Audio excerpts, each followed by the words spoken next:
장 14절입니다. 그러나 내게는 우리 주 예수 그리스도의 십자가 외에 결코 자랑할 것이 없으니 그리스도로 말미암아 세상이 나를 대하여 십자가에 못 박히고 내가 또한 세상을 대하여 그러하니라. 아멘. 갈라디아서 세 번째 마지막 시간입니다. 저는 이 찬송가를 부르고 나면 꼭 기도하고 싶은 간절한 마음이 생깁니다. 제가 찬송을 부르고 나면 정말 간절한 심정으로 기도하게 만드는 가사는 오늘 우리가 감사 찬송으로 불었던 266장 3절입니다.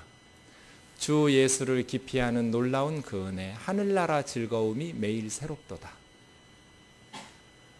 이 찬송을 부르면 하나님, 우리 뜨인돌 자매 형제님들이 날마다 새로운 하늘나라의 기쁨을 누리며 살게 해주세요. 그렇게 기도하고 싶어져요. 천국의 기쁨, 하늘나라의 즐거움이 매일 새로운, 하나님께서 우리에게 원하시는 삶은 그런 삶 아닐까요? 천국의 기쁨이 날마다 새롭게 우리의 삶 속에 누려질 수 있는 삶. 그런데 왜 많은 그리스도인들이 예수님을 믿고 예수님 안에서 하나님 자녀가 되었음에도 불구하고 하늘나라의 즐거움과 기쁨을 삶 속에서 맛보지 못하면서 살아갈까요? 이것이 이제 우리의 고민이지요. 본문 말씀 11절 좀 보겠습니다. 내 손으로 너희에게 이렇게 큰 글자로 쓴 것을 보라.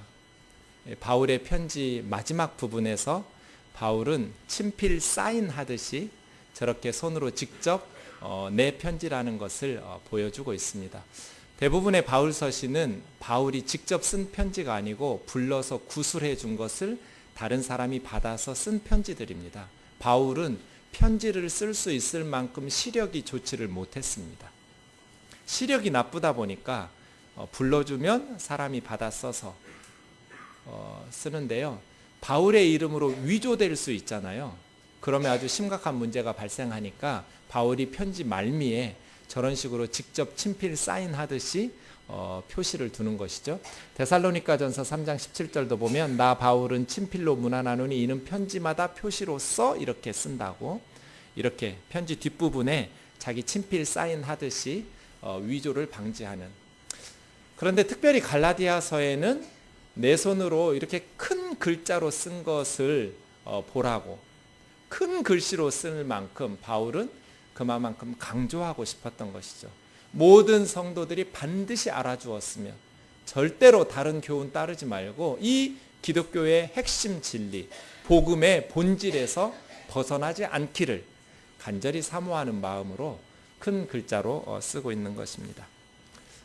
그래서 오늘 본문 말씀 다시 한번 우리가 복음의 본질 앞에서 바울이 큰 글자로 쓰면서 다시 강조하고 싶었던 내용들을 살펴보면서 하늘나라 즐거움이 날마다 새로운 신앙생활, 그러한 인생을 살아가려면 어떠해야 되는지를 보도록 하겠습니다. 12절과 13절 우리 같이 읽겠습니다. 시작. 무릇 육체의 모양을 내려 하는 자들이 억지로 너희에게 할례를 받게 함은 그들이 그리스도의 십자가로 말미암아 박해를 면하러 함뿐이라. 할례를 받은 그들이라도 스스로 율법은 지키지 아니하고 너희에게 할례를 받게 하려 하는 것은 그들이 너희의 육체로 자랑하려 함이라. 바울은 갈라디아 교회에 들어와서 잘못된 교훈으로 가르쳤던 거짓 선생들을 육체의 모양을 내려 하는 자들, 이렇게 표현했습니다. 왜냐하면 그들이 주로 강조했던 것이 할례를 요구함. 너희가 예수님을 믿음으로써만은 구원받을 수 없다. 예수님을 믿을 뿐 아니라 할례를 받고 율법을 지켜야만 구원을 받을 수 있다라고 가르쳤기 때문입니다. 복음은 첫 시간부터 제가 말씀드린 것처럼 조금만 변경시켜도 아무짝에 쓸모없는 복음이 됩니다. 더 이상 복음이 아니기 때문이죠. 예수님을 믿는다는 것을 약간 변경시켰습니다. 거짓 선생들은 예수님 믿는 것을 포기한 것이 아니라 예수님 믿어야지, 하지만 그것으로 충분하지 않아 할례를 받아야 되고 율법을 지켜야만 구원을 받을 수 있다라고 가르친, 이렇게 예수님의 복음이 변경되고 나면 그 복음은 더 이상 복음이 아니어서 아무짝에 쓸모없는 복음이 되어버리기 때문에 바울은 갈라디아서를 쓰게 된 것이죠. 그들은 육체의 모양을 내려 하는 사람들, 할례를 받아야만 천국에 들어갈 수 있다라고 가르치는 사람들. 그런데 생각해 보세요. 이게 얼마나 우스꽝스러운 일이에요.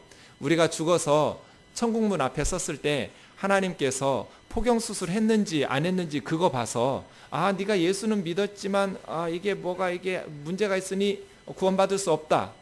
너는 할례를 받았으니 포경수술했으니 천국에 들어가도 좋다. 이런 식으로 구원의 조건으로 할례 문제를 중시한다면 이게 얼마나 우스꽝스러운 얘기예요. 그래서예요. 바울은 예수 그리스도를 믿음으로 충분하다. 할례를 받든지 안 받든지 아무런 의미가 없다.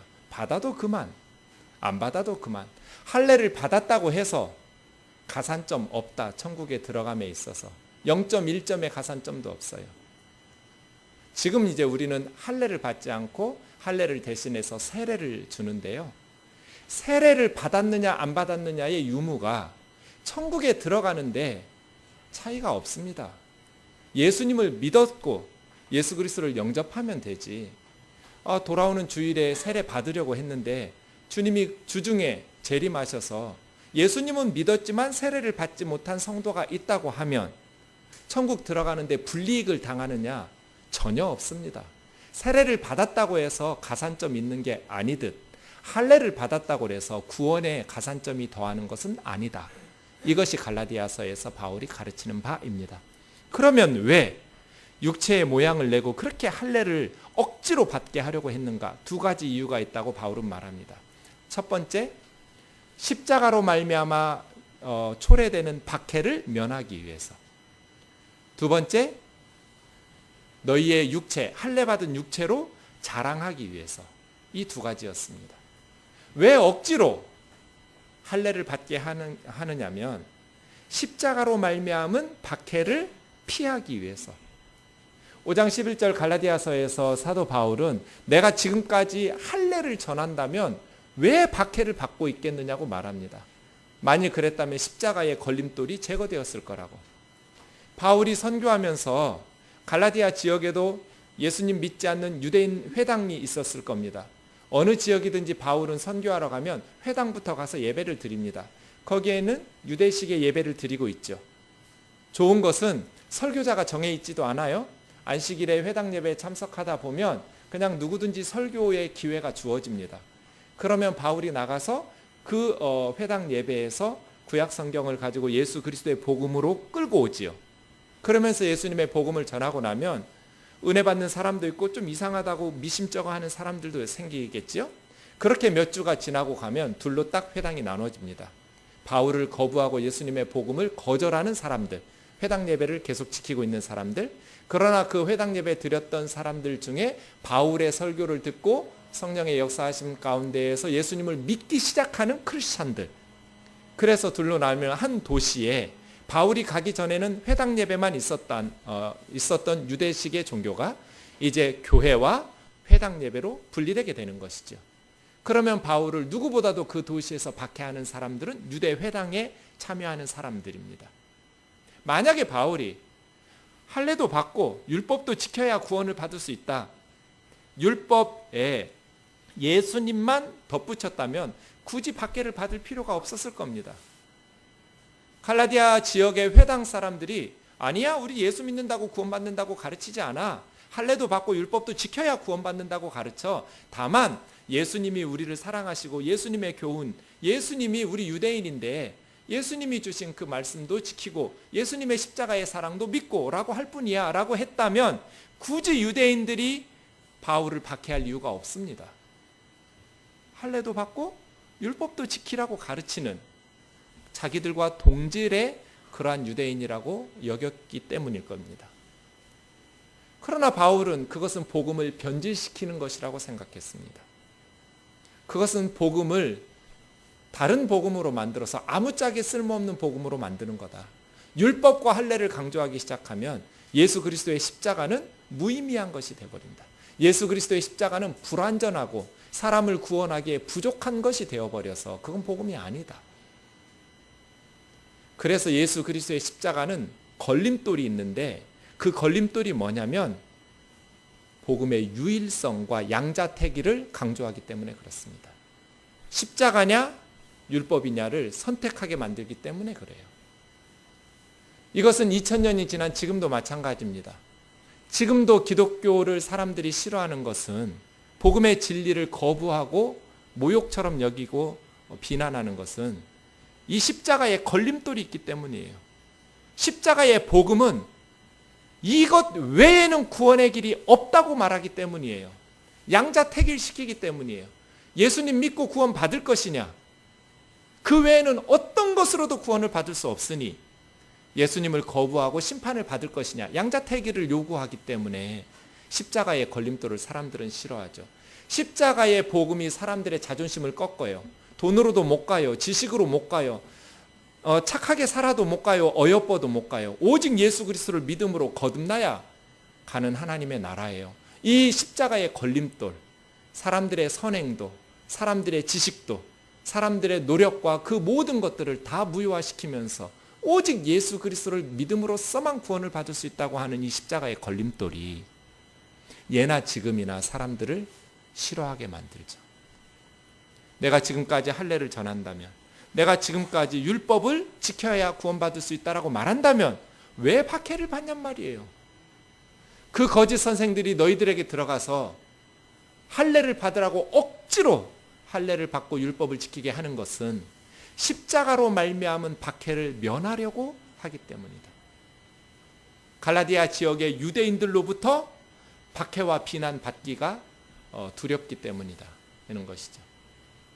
그러면서 13절 다시 한번 보시면 이게 이제 저는 바울의 꼬장질이라고 보는데요. 바리새파 출신으로서의 그 아프게 쿡 찌르는, 할례를 받은 그들이라도 스스로 율법은 지키지 아니하고,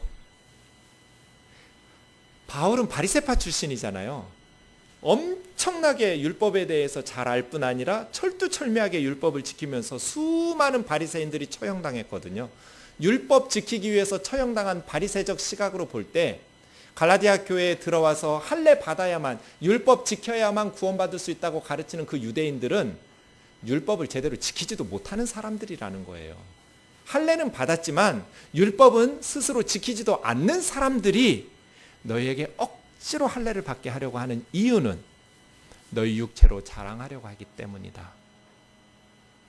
내가 갈라디아 지역에 가서 몇 명에게 할례를 받게 했다.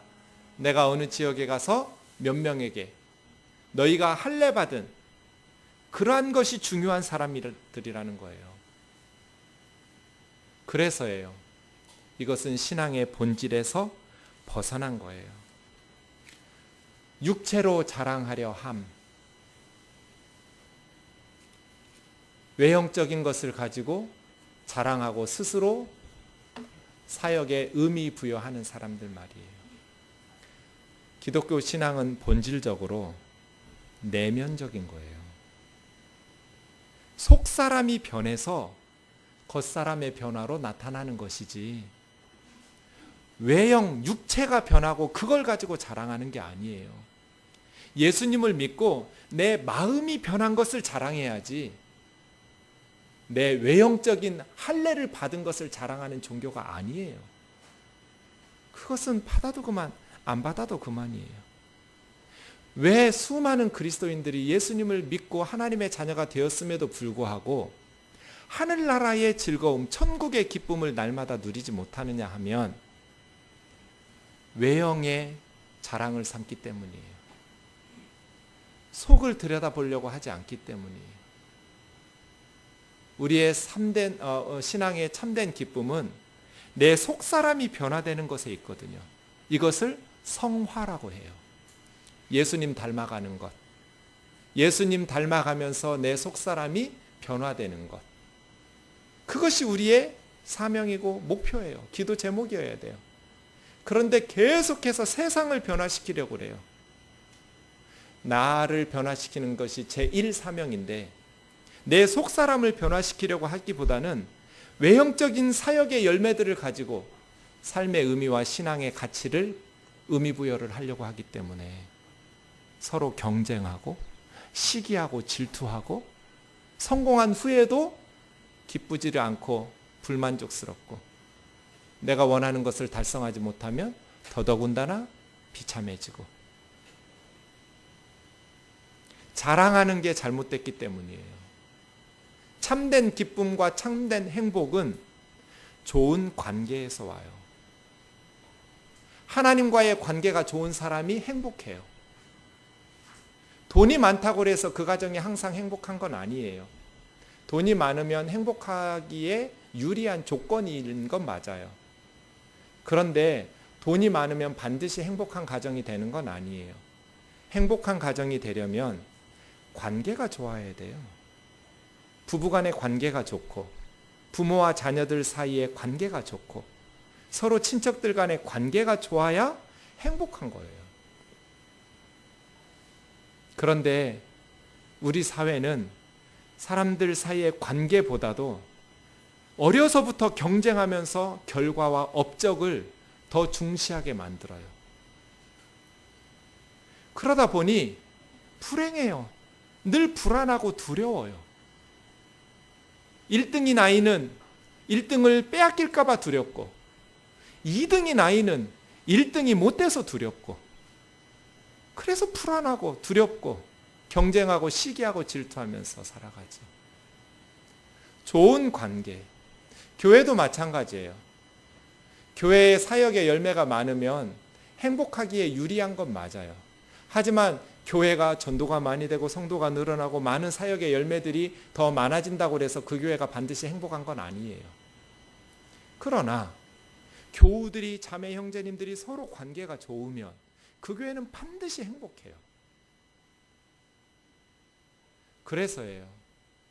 참된 기쁨은 육체를 자랑하는 외형적인 데 있는 게 아니라 속 사람의 변화, 내가 예수님을 믿고 나서 성령 안에서 하나님의 십자가의 사랑, 하나님의 그 놀라우신 계획 안에서 내 속 사람이 변화돼서 내가 날마다 하늘나라 즐거움을 누리는 거거든요. 그런데 사람들의 속이 어떠한지에 대해서는 관심이 없어요. 그 과정에 대해서도 관심을 나누지 않아요. 교회에서 나누는 대화들이 다 뭐예요? 사람들을 불안하게 만들어요. 우리 청년부 자매가 외국에 2년 동안 다녀왔어요. 대학생이었는데 외국에 2년 동안 너무 행복했어요. 그리고 돌아와서 다시 학교에 들어가서 한국에 오니까 불행하기 시작했어요. 왜 내가 불행한가를 생각해 봤어요. 내가 영국에 있을 때는 참 행복하고 편하고 좋았는데 한국에 왔더니 왜 내가 영국에 있을 때처럼 행복하지 못하지? 라고 스스로 분석해 보니 한국 사람들이 던지는 질문에 자기가 스트레스를 받고 있다는 걸 알게 되었어요. 2년 만에 한국에 왔더니 한국 사람들이 너 졸업은 어떻게 하려고? 그래서 직장은 어떻게 가지려고? 계속 던지는 질문들이 불안하게 만들었어요. 자기가 어떻게 살았는지 관심이 없었어요. 영국에서 어땠어? 무슨 일이 있었어? 어떤 생각을 하고 있어? 어떤 꿈을 가지고 있어? 우리는 관심 없어요. 눈에 보이는 결과. 그래서 무슨 대학 갔어? 그래서 직장이 어디가 직장이야? 그 사람 자체에는 관심이 없어요. 그 사람의 배경, 그 사람의 외형에만 관심이 있어요. 그러니까 어려서부터 육체를 자랑하려고 해요. 눈에 보이는 것. 세상적인 업적과 성취를 자랑하려고 그것을 목표로 하니 불안해요. 참된 만족이 없어요. 하늘나라 즐거움이 날마다 새롭게 우리 삶 가운데 누려지게 되려면 관심을 바꿔야 돼요. 하나님은 우리의 심령을 살피시잖아요. 우리의 외모로 우리를 판단하지 않으시고 우리의 마음을 가지고 판단하시는데 하나님께서 우리 마음을 바라보실 때 우리 마음이 정말 건강하고 부요하고 행복한가? 온갖 쓰레기로 가득하면 어떻게 우리 마음에서 행복한 향기를 피워낼 수 있겠어요? 그래서 우리 사회가 특히 그 어느 시대보다 관계는 깨어지고 결과와 업적과 성취에만 집중하는 사회이다 보니 불행한 것 같아요. 외국 사람들은 우리나라 사람들을 부러워하는데 정작 우리나라 사람들은 행복하게 살지를 못해요. 열등감에 시달리고 자기 삶이 망가졌다라는 것을 안타까워하면서 무기력하게 살아가고 있는 것 같습니다. 무엇이 잘못되었는가? 육체를 자랑하기 때문이에요. 그럼 어떻게 해야 될까요? 바울처럼 자랑해야죠. 14절이요. 우리 같이 읽겠습니다. 시작. 그러나 내게는 우리 주 예수 그리스도의 십자가 외에 결코 자랑할 것이 없으니 그리스도로 말미암아 세상이 나를 대하여 십자가에 못 박히고 내가 또한 세상을 대하여 그러하니. 그러나 내게는 우리 주 예수 그리스도의 십자가 외에 결코 자랑할 것이 없으니. 예수 그리스도의 십자가 외에는 자랑할 게 없다는 거예요. 바울이 정말 자랑할 게 없는 사람이에요? 빌립보서 3장을 보시죠. 어떤 사람들이 자신의 세상적인 육체를, 세상적인 업적을 자랑한다면 나는 그 누구에게도 뒤지지 않을 만큼 자랑할 것이 많다라고 말합니다. 8일 만에 할례 받았고 이스라엘 족속이고 베냐민 집하고 히브리인 중에 히브리인이고 율법으로 바리새인이고 열심으로는 교회를 박해할 만큼이고 율법의 의로 나는 흠이 없이 살았던 사람이라고. 그냥 허접한 유대인이 아니고 허접한 할례 받고 율법 지켰던 유대인이 아니라 나는 바리새파 출신이라고. 율법의 의로 흠이 없이 살았던 사람이라고. 누군가가 세상적인 것, 율법 지킨 것을 자랑한다면 그 누구에게도 뒤지지 않을 사람이라고. 그러나 바울이 뭐라고 말합니까? 이 모든 것을 다 배설물로 여긴 것. 그것이 아무 자랑이 아니라는 것. 오직 내게는 우리 주 예수 그리스도의 십자가 외에는 결코 자랑할 것이 없다는 거예요. 14절을 다시 주목해 보시죠. 우리 주 예수 그리스도의 십자가 외에는 결코 자랑할 것이 없으니 그리스도 때문에 세상이 나에 대하여 십자가에 못 박히고 내가 또한 세상을 대하여 그러하니라. 세상과 바울은 서로를, 상대방을 십자가에 못 박아 죽였어요. 예수님을 믿은 이후로 나는 세상을 십자가에 못 박아 죽였어요. 더 이상 세상은 내게 대해서 살아있는 존재가 아니에요. 죽은 존재예요. 더 이상 세상이 나에게 힘을 쓰지 못해요. 세상이 나에게 줄 것도 없고 내가 세상에게 바라는 것도 없어요. 예전에는 세상이 나에게 주는 것이 너무나 중요했어요. 명예, 지식, 사람들의 칭찬, 세상으로부터 얻었던 것들이 많이 있었어요. 그걸 자랑으로 삼았어요. 그러나 그리스도로 말미암아 예수님의 십자가를 자랑하기 시작한 다음부터 이제 세상이 주는 것이 아무 의미가 없어져서 배설물처럼 여기게 되었어요. 명분대 나온 학벌, 세상이 주는 부귀영화와 성공, 물질, 지위, 명예, 권력, 세상이 나에게 주었던 것들이 아무 의미가 없어져 버렸어요. 오직 하나님께서 주신 선물 예수 그리스도의 십자가만 의미 있는 삶이 되어버렸어요. 또 세상이 나를 십자가에 못 박아 죽였어요. 세상 사람들이 나를 미워하고 멸시하고 무시해도 이제 나는 세상이 원하는 대로 살지 않겠다는 뜻이에요. 그럼 바울은 세상을 미워하고 세상에 대해서 무관심하게 살았는가? 그렇지 않습니다. 누구보다도 이 세상의 역사를 의미 있게 만들어주고 행복하게 만들어준 헌신적인 삶을 살았습니다. 역설적으로 세상에 얽매이지 않다 보니까 가장 세상을 위해서 유익한 일을 하면서 사는 인류의 역사의 인물이 돼버린 겁니다.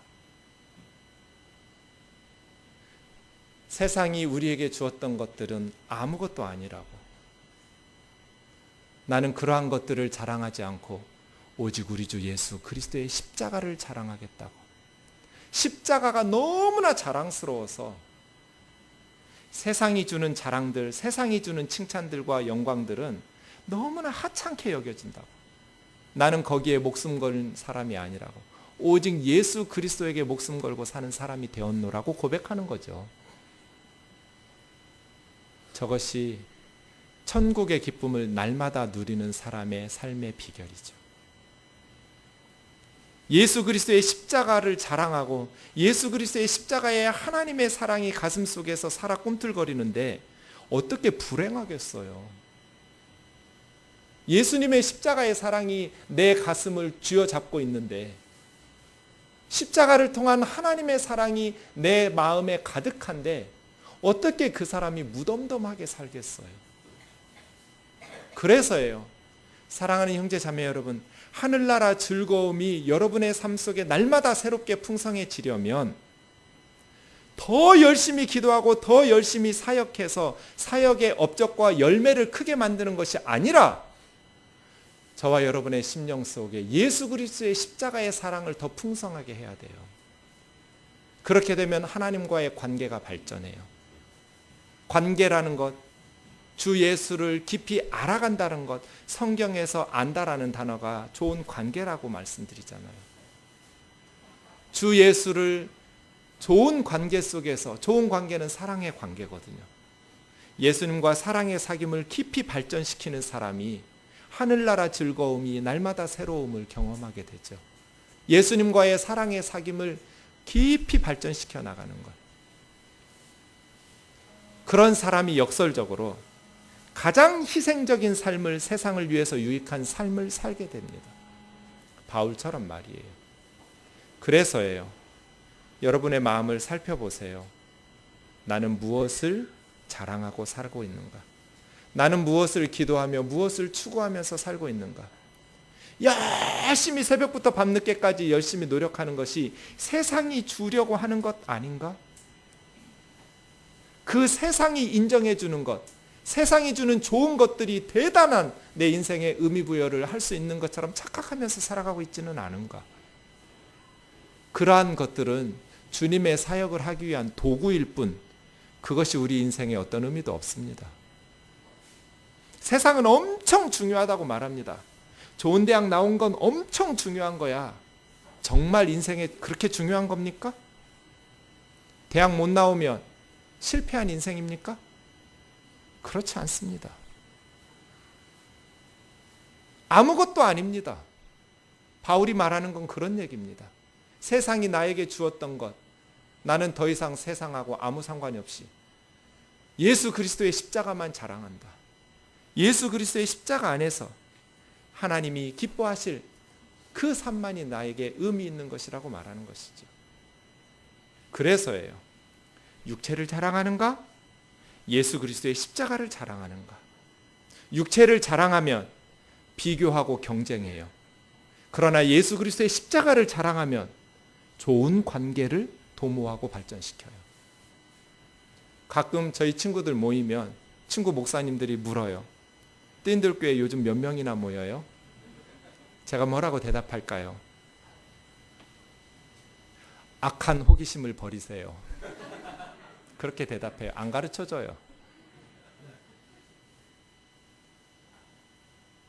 여러분에게 이웃이 물었어요. 그 집 사위는 어느 회사 다녀? 그럼 뭐라고 대답해야 돼요? 그렇게 하시면 돼요. 그 집 며느리 무슨 대학 나왔어? 뭐라고 대답하시면 돼요? 왜 안 해요? 악한 호기심을 버리세요. 기말고사 끝났죠? 그 집 아들 몇 점 맞았어? 뭐라고 대답하시면 돼요? 악한 호기심을 버리세요. 인생이 열심히 노력하면서 정직하고 성실하게 살았음에도 결과가 안 좋을 수도 있죠. 그러면 실패한 인생인가요? 하나님께서도 정말 그렇게 실패했다고 평가하실까요? 그럴 리가 없습니다. 결과가 좋다고 해서 하나님께서 정말 그 사람은 성공적인 신앙, 성공적인 인생을 살았다고 평가하실까요? 그렇지 않습니다. 세상이 주는 거, 그거는 배설물처럼 여긴. 다메섹 도상에서 예수님을 만난 이후 내 삶은 변화됐다는 거예요. 왜 우리가 불행한가? 육체를 자랑하기 때문에. 그게 무슨 대단한 의미나 있는 것처럼 생각하기 때문에. 정말 대단한 의미가 있는 건 뭐예요? 예수님 안에서 우리가 예수님 닮아가는 거. 그리스도의 형상을 이루어가는 거. 그리고 예수님 기뻐하시는 삶을 살려고 노력하는 거. 몸부림치는 거. 그것이 값 있는 것이죠. 그 심령에 예수 그리스도의 십자가의 사랑은 다 잃어버렸어요. 처음에 예수님 만났을 때는 그렇게 충만하고 기쁨이 충만했는데, 그렇게 성령 충만하던 초신자들이 이제 신앙생활 5년 10년 하다 보면 예수님에 대한 십자가, 예수님과의 첫사랑은 싸늘하게 다 식어버리고 자꾸 육체를 자랑하려고 그래요. 그래서 장로가 되느냐 안 되느냐, 권사가 됐느냐 안 됐느냐 직분을 내세우고요. 교회 안에서 인정을 받느냐, 칭찬을 받느냐, 사람들의 칭찬과 인정을 말하려고 해요. 그러니 불행할 수밖에 없잖아요. 우리의 심령에 우리 주 예수 그리스도의 십자가의 첫사랑을 다시 회복해야죠. 예수님의 십자가의 사랑을 우리 마음에 채워야죠. 그래야 우리가 하늘나라 즐거움을 가지고 다른 형제자매들과의 좋은 관계를 맺어가면서 행복한 신앙생활을 할 수 있지 않겠어요? 제가 가끔 듣는 가슴 아픈 이야기가 이런 겁니다. 지금 우리나라는 선교지입니다. 어떤 의미로서 아주 좋은 선교지예요. 예전에는 그러지 않았는데 지금은 외국인 노동자들이 우리나라로 수백만 명이 몰려왔어요. 우리가 선교사로 가겠다고 정부에 요청하면 비자 발급도 안 주는 위험한 지역의 무슬림 국가들이 자기 발로 걸어서 우리나라에 들어왔어요. 돈 벌겠다고. 이제는 나가는 선교사님들 물론 필요합니다. 우리가 복음 전하기 위해서 선교사를 파송해야 되는데 정말 좋은 선교지가 한국이 돼버렸어요. 그리고 외국에서 시집을 오기 시작했어요. 그러니 우리는 가만히 있어도 선교사로 나가지 않아도 선교사 보내는 선교사일 뿐 아니라 나가서 선교하는 선교사님들과 동일한 선교적 사역을 감당할 수 있는 나라가 되었어요. 저는 이것이 하나님의 뜻이라고 봅니다. 그러면 우리 주변에 있는 외국에서 돈 벌기 위해서 아니면 시집 온 형제 자매들을 우리가 선교사라는 심정을 가지고 그들에게 사랑을 베풀어야 돼요. 그런데 그리스도인들이 이런 생각을 못하는 거예요. 사업을 하다 보니 그래도 다른 월급쟁이 성도들보다는 경제적 여력이 있어서 교회에 오면 더 많이 성도들 앞에서 돈도 쓰고 또 헌금도 많이 하고 교회에서 인정받고 칭찬받아요. 그런데 자기 밑에서 일하는 외국인 노동자들에게 인색해요. 그런 사장님들이 너무 많아요. 이런 소리 들을 때마다 저는 가슴이 너무 답답해요. 외국인 노동자가 온 그 회사의 사장님은 선교사예요. 그 외국에서 자기 회사로 돈 벌러 온 성도들을 사랑으로 잘 베풀어주고, 사랑이라는 건 언제나 머리에서 시작해서 가슴으로 내려오고 손으로 가야 완성되죠? 예수님의 말씀을 머리로 들어요. 사랑이 이것이라고 성경에서 배워요. 그러나 머리에서 끝나면 그 사람 사랑하는 사람 아니죠. 가슴으로 내려와서 참 외국에서 돈 벌러 온 그 사람들을 안쓰럽게 여기는 자비로운 마음이 손으로 연결돼서 그들에게 베풀고 사랑으로 더불어 함께 살아갈 때 사랑이죠. 머리에서 시작해서 가슴을 거쳐 손으로 나가야 되거든요.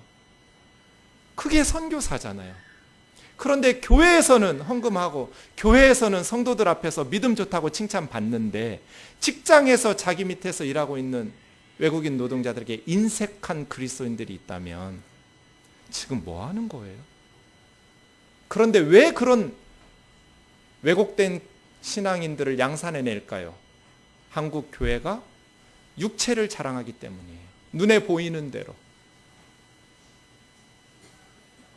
그래서예요. 식당을 하든지 큰 기업체를 운영하든지 크리스찬 기업가들의 사명은 뭐예요? 제1 사명. 제가 늘 물어요. 집사님의 가장 해야 될 중요한 일이 뭐냐고. 그러면 10중 8구 이렇게 대답하세요. 11조 많이 내는 거예요. 사업 잘해서 헌금 많이 해서 목사님 목회하고 선교하고 구제하는 일에 나는 돈으로 그렇게 하겠다고. 이것이 하나님께서 나에게 사업하게 하시는 이유라고. 그럼 제가 그래요. 땡이라고. 틀렸어. 정답은 뭐예요? 직원들 월급 많이 주는 게 제1 사명이에요.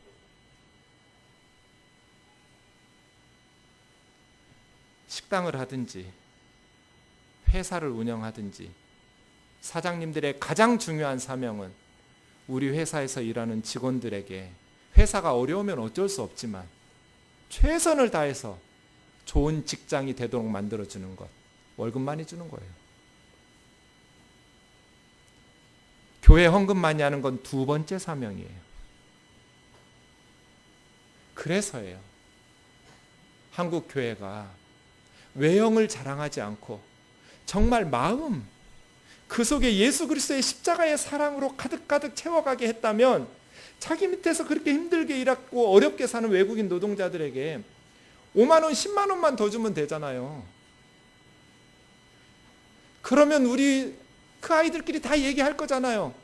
서로 회사가 어떠니 아, 우리 사장님은 참 우리에게 잘해주셔. 그런데 크리스찬이야. 그래야 전도가 될 거잖아요. 지금 한국은 선교지란 말이에요. 굳이 나가지 않아도 선교할 수 있는데 그리스도인들이 육체적인 외형적인 것들을 추구하고 자랑하다 보니 그렇게 사람들과 교회에서 인정받아서 교회에서 높은 직분인 줄 알고 장로 되려고 하다 보니 행복하지도 않고 주님이 주시는 하늘나라의 기쁨을 누리지도 못하게 되는 거예요. 그래서예요. 정말로 행복한 보람 있는 신앙생활을 하기를 원하면 우리의 속사람의 생각과 가치관을 바꿔야 돼요. 바울이 뭐라고 고백하고 있습니까? 15절입니다. 갈라디아서 6장 15절이요. 같이요. 갈라디아서 6장 15절. 시작. 할례나 무할례가 아무것도 아니로되 오직 새로 지으심을 받은 것만이. 맞죠? 할례를 받았든 무할례의 자이든 아무런 가산점이 없어요. 중요한 건 뭐가 중요해요? 새로 지으심 받은 것. 예수 그리스도 안에서 새로운 피조물로 하나님 자녀된 것. 우리가 예수님 믿으면 새로 태어난단 말이에요. 뉴 크리에이션이 돼요. 새로운 피조물이 돼요. 그래서 5장 6절에서는 그리스도 예수 안에서는 할례나 무할례가 효력이 없으되 사랑으로서 역사하는 믿음뿐이라고. 사랑으로서 역사하는 믿음을 통해서 새로 지음받고 거듭나고 하나님 자녀 되잖아요. 이것만 중요해요. 십자가의 복음을 들을 때 하나님의 사랑에 가슴이 먹먹해져요. 그 하나님의 사랑에 우리가 믿음으로 반응하지요. 그럴 때 하나님의 자녀로 새롭게 태어나는 것이죠. 우리 교회가 오직 예수 그리스도를 믿는 믿음 안에서 십자가만을 자랑하고 새로 거듭나는 것이 중요하다라고 고백하는 교회 되기를 주의 이름으로 축원합니다. 집사님은 무슨 대학 나왔대? 악한 호기심을 버리세요. 연봉이 얼마나 돼? 악한 호기심을 버리세요. 심지어 일본에서 온 우리 제가 성경을 가르친 자매가 자기 아버지 직업이 뭐냐고도 교회 청년부에 갔더니 묻더래요. 너 일본에서 뭐 해? 니네 아빠는 뭐 해? 왜 묻냐요? 자기는 한 번도 일본에서 자라면서 그런 질문을 받아본 적이 없는데 나 자신에 대해서는 관심이 없고 나의 배경에 대해서만 관심이 있는 한국교회에 너무 실망스럽다. 근데 제가 틀렸다고 말을 못하겠더라고요. 다른 사람에게 관심을 가지세요. 그 사람의 마음이 어떠한지, 그 사람의 배경에 관심 가지지 말고 외형에 내가 몇 명 할례를 베풀었다, 내가 세례를 몇 명 주었다, 내가 어떤 업적을 이루었다 이런 데 관심 버리고 열심히는 하시되 그거에 의미 부여하지 마시고 우리가 의미 부여해야 될 것은 예수 그리스도의 십자가, 예수 그리스도 안에서 새롭게 살아가기를 주의 이름으로 축원합니다. 고린도후서 5장 15절에서 17절을 보십시오. 예수님이 우리를 위해서 죽으신 것은 다시는 우리 자신을 위해서 이기적으로 살지 말고 우리를 위해서 죽었다가 다시 살아나신 예수 그리스도를 위해서 살라고 하심입니다. 이제는 예수님을 위해서 살라고 우리 대신 죽으신 거예요. 예수님을 위해서 살아가려면 16절이 돼야 돼요.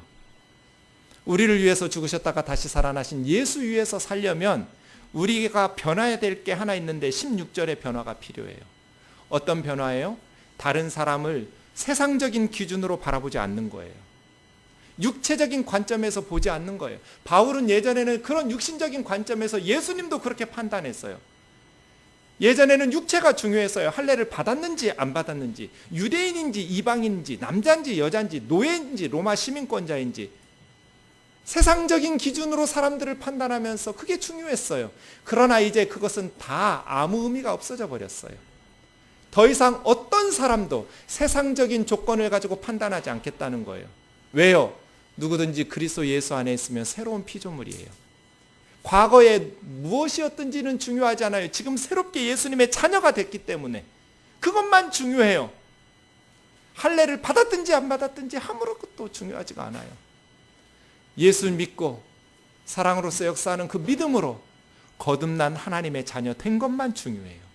누구든지 그리스도 안에 있으면 새로운 피조물이에요. 옆에 있는 분들 좀 쳐다보세요. 좌우에 있는 분들, 앞뒤로 있는 분들. 자, 이제 솔직하게 여러분 소리 내지 말고 속으로 대답하세요. 소리 내면 시험 드니까. 여러분이 잘난 것 같으세요? 옆에 있는 사람이 잘난 것 같으세요?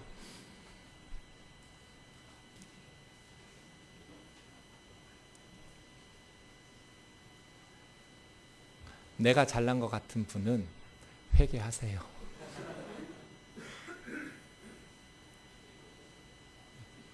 우리 교우들 착해요. 제가 알아요.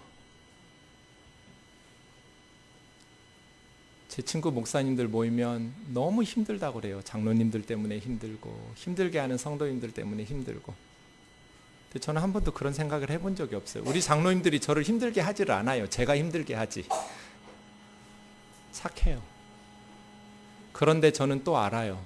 저나 여러분이나 국가대표급 죄인으로 내세우기에 손색이 없어요. 많이 배운 사람은 많이 배운 대로 죄인이고요. 못 배운 사람은 못 배운 대로 죄인이고요. 교양 있는 사람은 교양 있게 죄인이고요. 교양 없는 사람은 무식하게 죄인이에요. 우리 모두는 국가대표급 죄인으로 내세우기에 손색이 없어요. 우리에게는 소망이 없어요. 그런 세상적인 것들을 자랑하고 내세우면 위선자가 돼요. 그래서 바울은 내게는 우리 주 예수 그리스도의 십자가 외에는 아무 자랑이 없다고. 왜냐하면 그 십자가가 나를 새로운 피조물로 만들었기 때문에, 내가 그러하기 때문에 나는 다른 사람들을 바라볼 때 육신의 기준으로 판단하지 않는다고. 어떤 사람도 세상적인 기준을 가지고 그 사람을 평가하지 않는다는 거예요.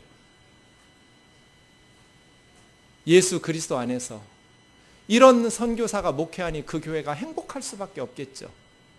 많이 배운 사람도 못 배운 사람도 많이 가진 사람도 못 가진 사람도 다 소중하니까요.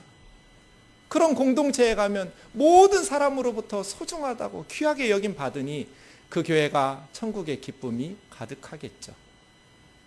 사랑하는 형제 자매 여러분, 절대로 새로운 사람 어느 직장 다니는지 무슨 대학 나왔는지 묻지 마세요. 저도 안 물어요.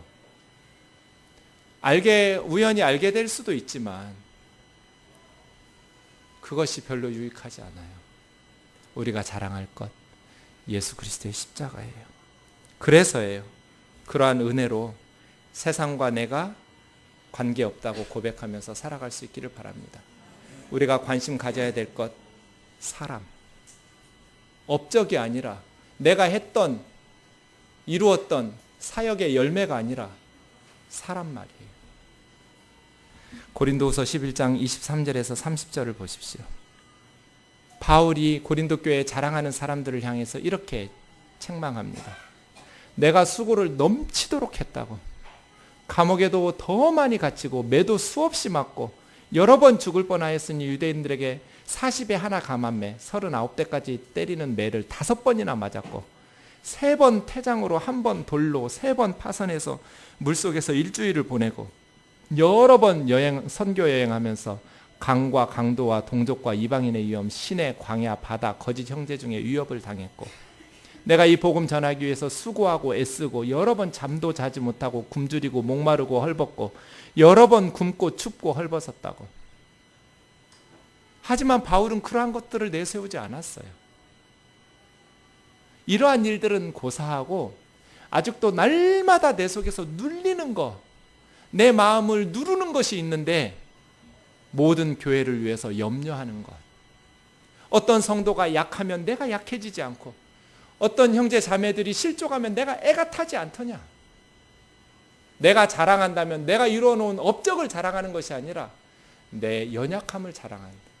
나는 아무것도 아니고 아무것도 아닌 나를 예수 그리스도께서 하나님의 자녀 삼아주신 십자가를 자랑한다는 거예요. 바울은 날마다 자기가 이룬 업적을 보면서 흐뭇해하고 내가 교회를 몇 개를 개척하고 성도를 몇 명을 전도하고 이것이 아니라 다른 사람에 대해서 염려하고 교회에 대해서 염려하는 것.